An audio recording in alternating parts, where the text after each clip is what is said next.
ಇರುತ್ತೆ ಅವರು ಮಾಡಲೇಬೇಕಾಗುತ್ತೆ. ಯಾಕಂದರೆ ಮುಂದಿನ ದಿನದಲ್ಲಿ ತೊಂದರೆಗಳು ಆಗಬಾರ್ದು ಅನ್ನೋ ಕಾರಣಕ್ಕೆ ಈ ಗ್ರಹಣದ ಆಚರಣೆ ಬಂದಿರುವಂಥದ್ದಾಗಿರುತ್ತೆ.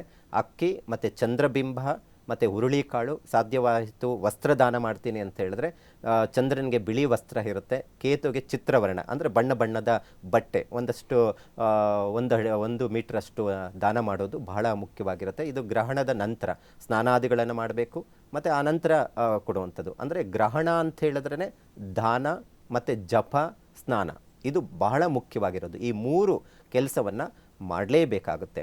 ಕನಿಷ್ಠ ಪಕ್ಷ ದಾನ ಅಂತ ಹೇಳಿದ್ರೆ ಅನಾಥಾಶ್ರಮಕ್ಕೆ ಕೊಡಿ, ಪುರೋಹಿತರಿಗೋ ಅಥವಾ ದೇವಸ್ಥಾನಕ್ಕೆ ಅನ್ನೋದೇನಿಲ್ಲ. ಯಾಕಂದರೆ ದೇವಸ್ಥಾನಕ್ಕೆ ಕೊಡಬೇಕಾ ಪುರೋಹಿತರಿಗೆ ಅನ್ನೋ ಮನಸ್ಥಿತಿಗಳು ನಾವು ನೋಡ್ತಾ ಇದ್ದೀವಿ. ಹಾಗಾಗಿ ಕೈಲಿ ಆಗದಿರುವಂಥವ್ರಿಗೆ ಯಥಾದಕ್ಷಿಣೆ ದಾನ ಕೊಡುವಂಥದ್ದು, ನದಿ ಸ್ನಾನ ಮಾಡುವಂಥದ್ದು ಮತ್ತು ಅದರ ಜೊತೆಗೆ ಜಪಕ್ಕೆ ಹೆಚ್ಚು ಮಹತ್ವವನ್ನು ಕೊಡಿ. ಈ ಗ್ರಹಣ ಈಗಾಗಲೇ 3 ಗಂಟೆಯಿಂದನೇ ಸ್ಟಾರ್ಟ್ ಆಗಿದೆ ಅಂದರೆ ಮನೆಯಲ್ಲಿ ಒಂದು ವಿಷ್ಣು ಸಹಸ್ರನಾಮ, ಲಲಿತ ಸಹಸ್ರನಾಮ ಇಂಥದ್ದು ಒಂದಷ್ಟು ಹಾಕಿ ಒಂದು ಸಕಾರಾತ್ಮಕವಾದಂತಹ ಆಲೋಚನೆಗಳು ಬರುತ್ತೆ. ಒಂದಷ್ಟು ಮನೆಯಲ್ಲಿನೂ ಒಂದು ಪಾಸಿಟಿವ್ ಆಗಿ ಶಕ್ತಿ ತುಂಬುವಂಥ ಕೆಲಸ ಆಗುವಂಥದ್ದು ಇರುತ್ತೆ. ಹಾಗಾಗಿ ಆ ಗ್ರಹಣದ ಸಂಭವ ಆಗ್ತಾ ಇರುವಂಥ ಸಂದರ್ಭದಲ್ಲಿ ನಿಮಗೇನು